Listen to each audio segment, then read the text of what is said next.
A grande aventura do pai do mato, o guardião das florestas e dos animais. Numa parte do Brasil onde a floresta era tão densa que o sol mal tocava o chão, vivia um ser lendário, temido e amado em igual medida, o pai do mato. Ele não era um homem comum, nem um bicho qualquer.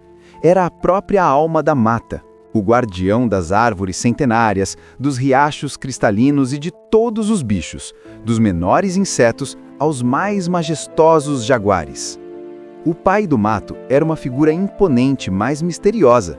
Tinha cabelo e barba da cor do verde da floresta, e seus olhos brilhavam com o verde profundo das folhas de palmeira. Seus braços eram fortes como troncos, e ele podia se mover pela mata com uma velocidade espantosa, sem quebrar um galho ou pisar em uma folha seca. Para muitos, ele era um gigante peludo que emitia urros assustadores. Para os animais, era o silêncio protetor que sempre chegava na hora certa. Seu trabalho era simples: proteger. E ele o fazia com uma inteligência astuta e um senso de humor travesso. Sua principal estratégia era pregar peças, das mais leves às mais elaboradas, nos caçadores, lenhadores e em qualquer um que ousasse entrar na floresta com má intenção. Na orla da floresta morava um caçador chamado Juba, conhecido por sua crueldade e por caçar mais do que o necessário. Ele se gabava de ser o melhor mateio da região e zombava das lendas do pai do mato. Certa manhã, Juba partiu para a caça, determinado a provar que as histórias eram bobagem. Mal havia caminhado 10 minutos, o pai do mato já estava de olho, escondido no alto de uma samalmeira, balançando as pernas como um macaco preguiçoso. Juba havia montado sua barraca numa pequena clareira. Deixou as botas pesadas e sujas do lado de fora, ao lado de sua espingarda. Essa foi a sua primeira tolice, e a oportunidade perfeita para o pai do mato. Silenciosamente, o guardião desceu, pegou as duas botas e, com uma agilidade surpreendente, trocou as palmilhas de borracha por duas grandes fatias de abóbora madura. Deixou as botas de volta no lugar, desaparecendo na vegetação. Quando Juba acordou, calçou as botas apressadamente. No primeiro passo, splock, splock. Um som pegajoso e estranho. Ele parou, olhou para os pés. O que é isso? Minhas botas estão fazendo um barulho ridículo. Juba continuou a caminhar, tentando ignorar a sensação. A abóbora aborrecia a cada passo, e logo o caçador sentiu seus pés deslizando e afundando numa massa viscosa. O cheiro adocicado atraiu bandos de formigas famintas e alguns marimbondos curiosos. Furioso, Juba tirou as botas e um líquido alaranjado e sementes caíram no chão. Mas que feitiçaria é essa? Quem trocou minhas palmilhas por mingau de abóbora? Ele teve que lavar as botas no riacho mais próximo.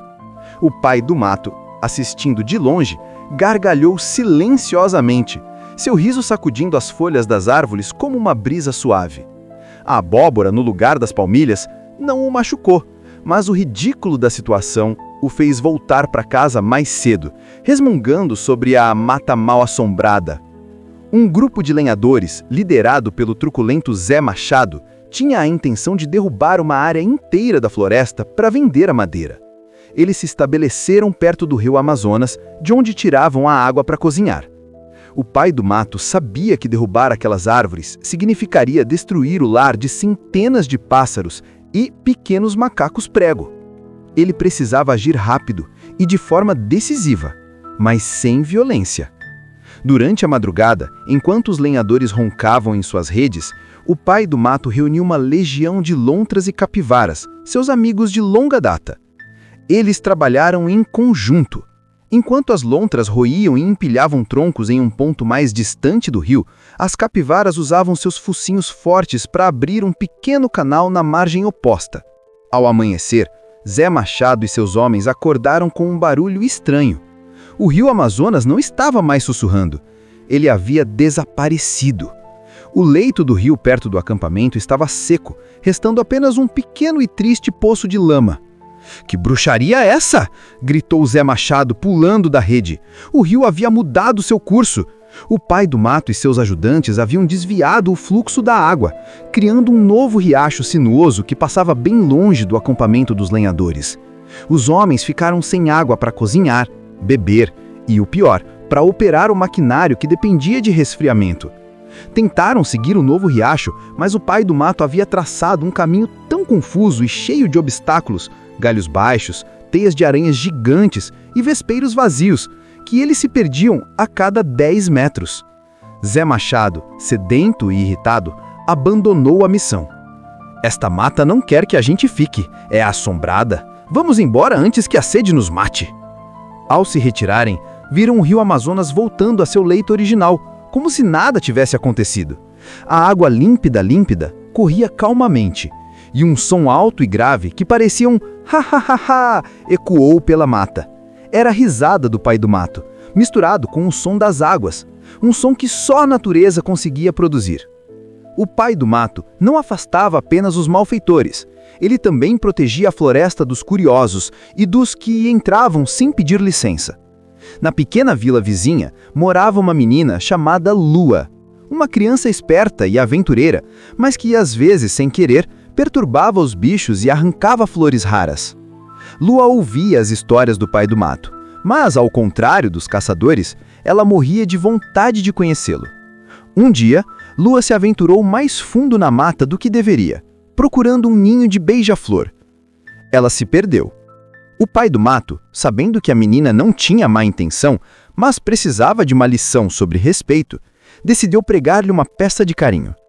Quando a menina se sentou exausta perto de uma grande pedra, ela tirou seu lanche, um delicioso bolo de milho e um punhado de bananas. Preciso guardar isso bem, pensou ela, colocando o lanche dentro de uma sacola e pendurando-a num galho. Ela fechou os olhos por um momento. Quando os abriu, a sacola estava no mesmo lugar, mas o lanche tinha mudado.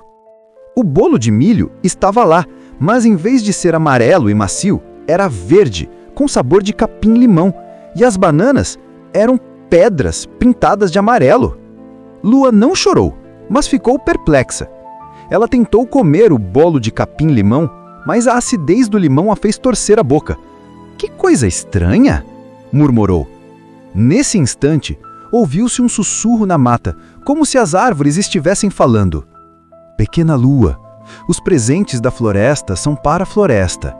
Quando se come a comida da mata, é preciso pedir licença e deixar um agrado. Não se tira sem dar." Lua se lembrou de ter arrancado um buquê de orquídeas raras no caminho. Arrependida, ela pegou o buquê murcho e o depositou no tronco da grande árvore, pedindo desculpas. Quando ela se virou, viu no chão ao lado da sacola o bolo de milho original e um cacho de bananas silvestres, mais doces do que as que ela havia trazido. E ao lado, uma pena brilhante de arara. Com um sorriso no rosto e o coração aquecido, Lua comeu o bolo e as bananas. Naquele momento, ela viu o caminho de volta para casa que parecia ter surgido do nada. Ao sair da mata, ela soube que o pai do mato não era um monstro, mas um professor. Ele ensinava ao respeito com travessuras, mas nunca com maldade. Os anos passaram. Juba, o caçador, pendurou sua espingarda e virou guarda florestal, ensinando os outros a amar e proteger os bichos que antes caçava. Zé Machado, o lenhador, abriu uma pequena loja de artesanato, usando apenas galhos caídos e madeira de reflorestamento. E Lua, a menina curiosa, se tornou uma bióloga que passava os seus dias estudando as orquídeas e os beija-flores da floresta, sempre deixando um punhado de milho para o guardião em troca de uma pena de arara. A lenda do pai do mato se espalhou, e ele se tornou mais eficaz. Não precisava de grandes artimanhas. Bastava um urro doutar, o som de um galho quebrando onde não havia ninguém, ou o cheiro repentino de abóbora no ar para que os invasores pensassem 2 vezes antes de prejudicar a mata. O pai do mato continuou seu trabalho, sentindo o pulsar da floresta em cada folha e em cada criatura. Ele era o guardião incansável, o mestre das peças e o pai de todas as maravilhas verdes. E ele sabia que enquanto houvesse um único ser que respeitasse a floresta, ele continuaria a reinar, com seus olhos de esmeralda e seu riso, que era o próprio vento entre as árvores.